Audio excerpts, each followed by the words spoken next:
The first drop of wine hit the paper at exactly 4:15 in the afternoon. My sister Jessica didn't spill it. She poured it. She stood over my 6-year-old son, Jacob, tilting her glass of Pinot Noir with casual, almost bored precision. Like she was watering a plant. Like nothing mattered. Jacob had spent 3 days on that watercolor. 3 days hunched over the dining table, tongue between his teeth, carefully painting the lake outside our parents' cabin.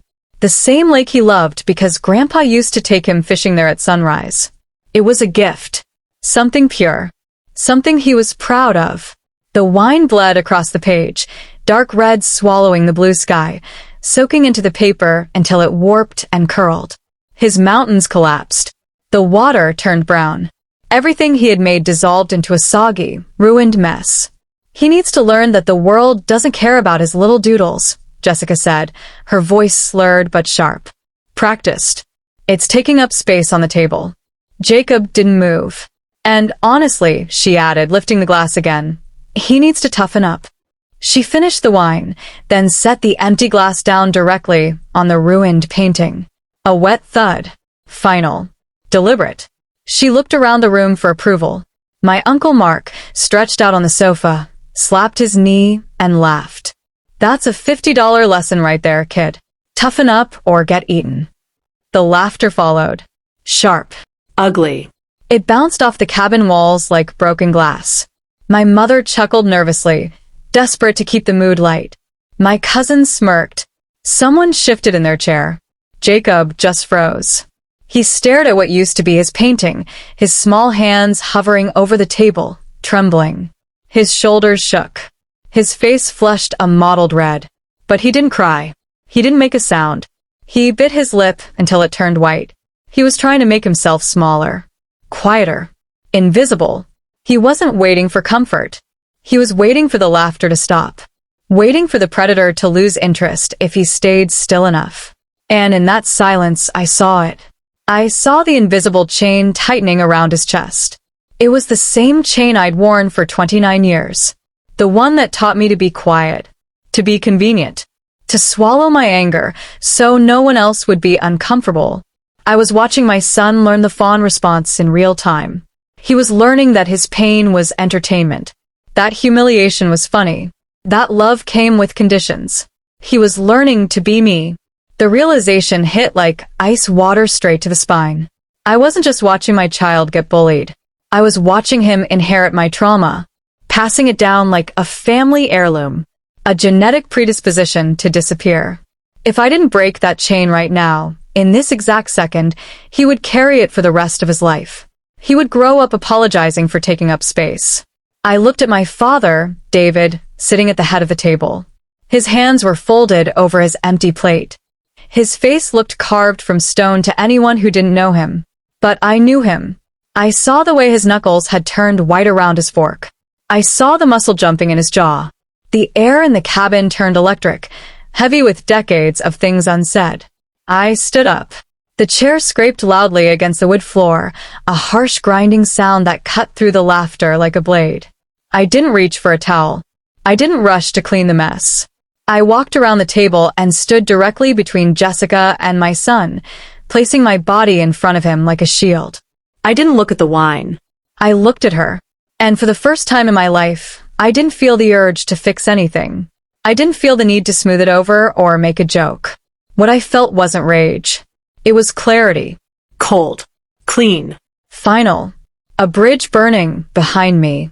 I was done paying interest on a debt I never owed.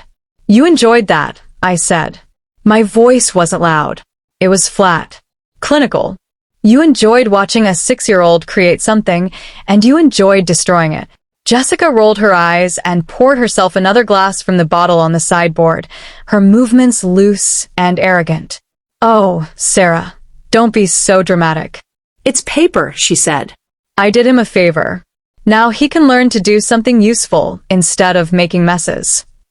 Useful, I repeated. The word tasted like iron. The room went silent. Jessica's smirk faltered. Her glass paused halfway to her lips.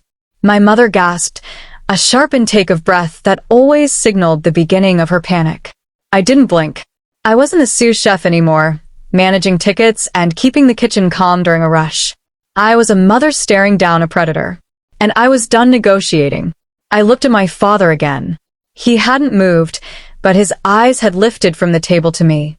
Before I could say anything else, my mother, Susan, rushed in. But she didn't go to Jacob.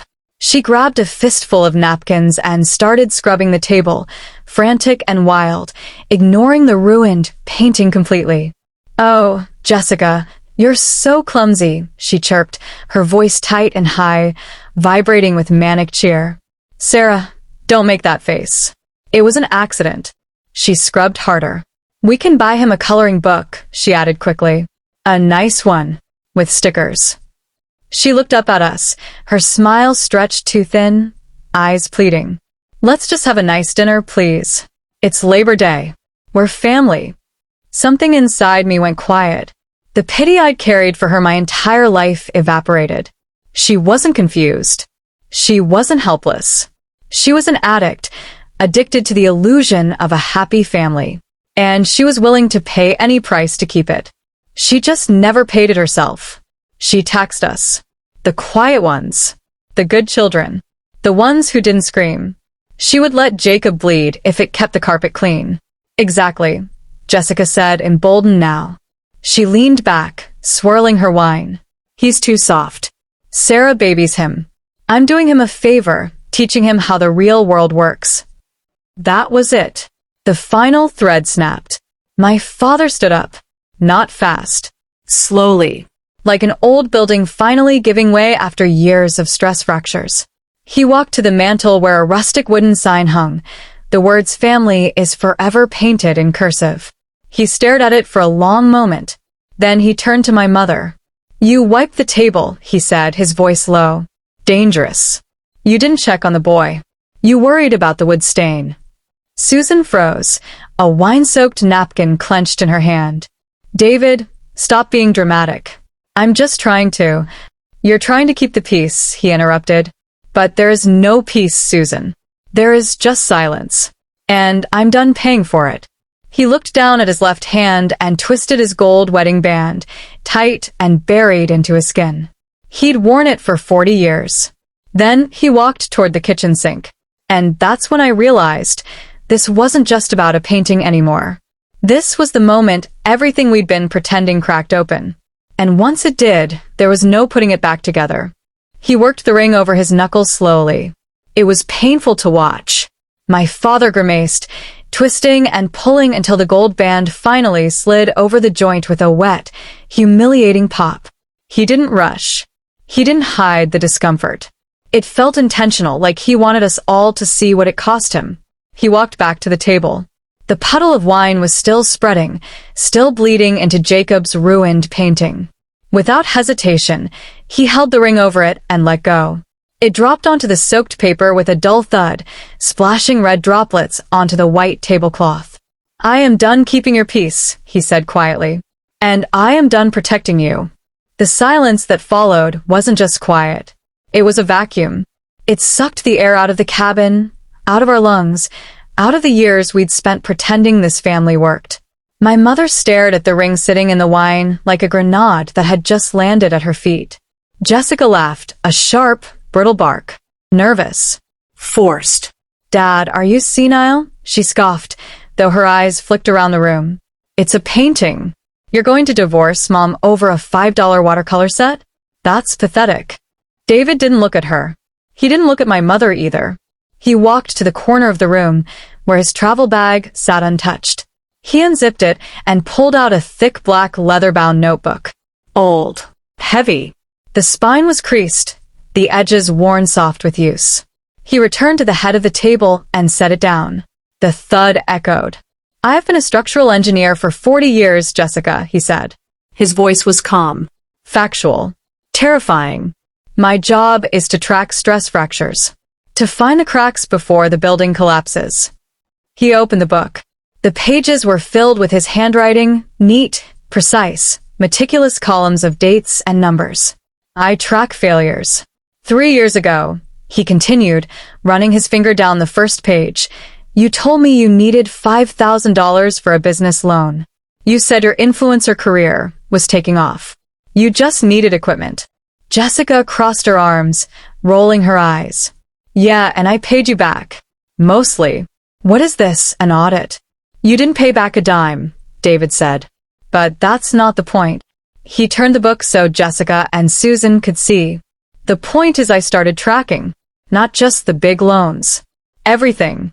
Every time your mother said she needed extra money for groceries. Every time she withdrew cash for home repairs that never happened. Every emergency that came out of our joint savings. He tapped the page. I tracked the dates. I tracked the amounts. And then I hired a forensic accountant to track where the money actually went. My mother made a small, strangled sound.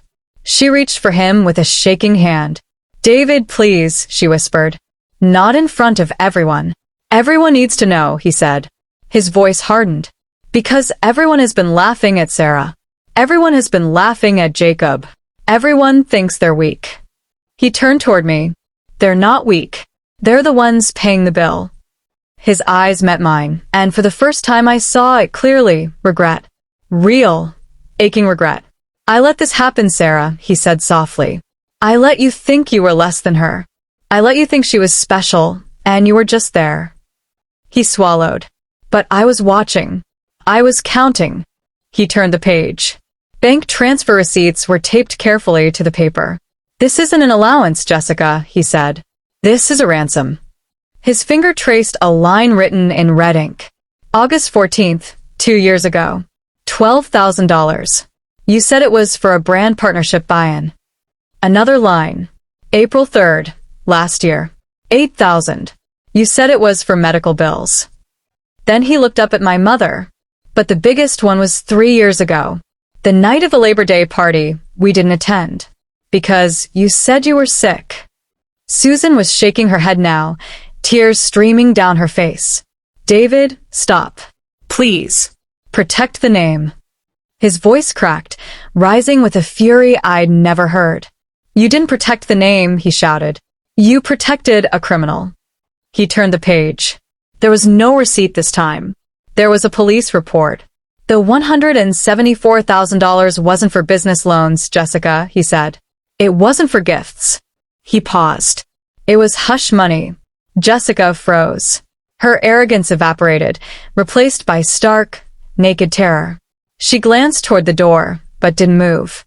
3 years ago, David said to the room, Jessica drove home drunk from a party. She hit a parked car, and then she hit a pedestrian. I gasped. The room tilted. A 19-year-old girl, he continued, walking her dog.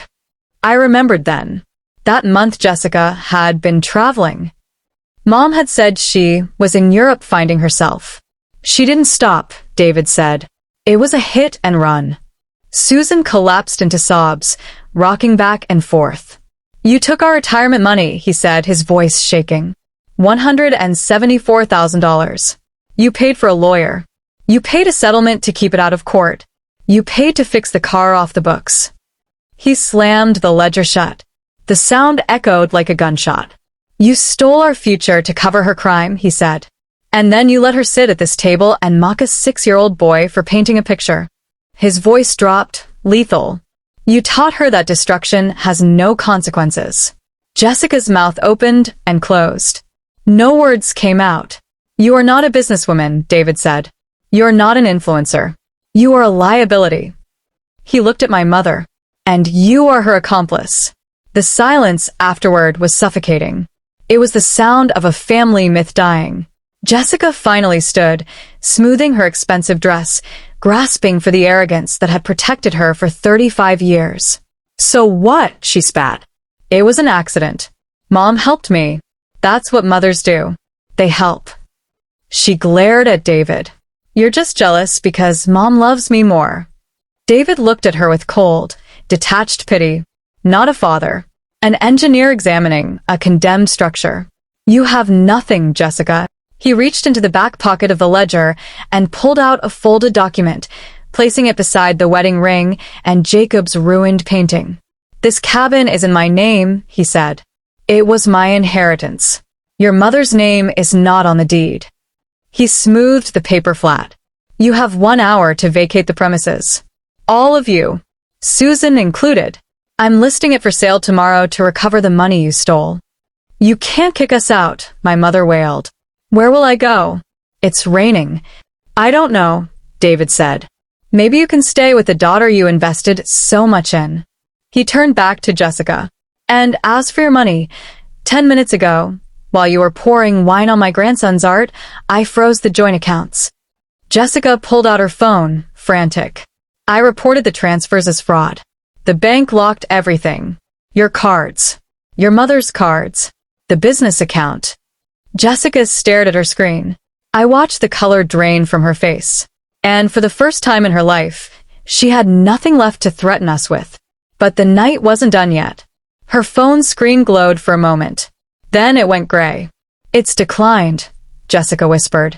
And just like that, the illusion collapsed. I watched my sister, the bully, the golden child, the family success story, shrink right in front of us.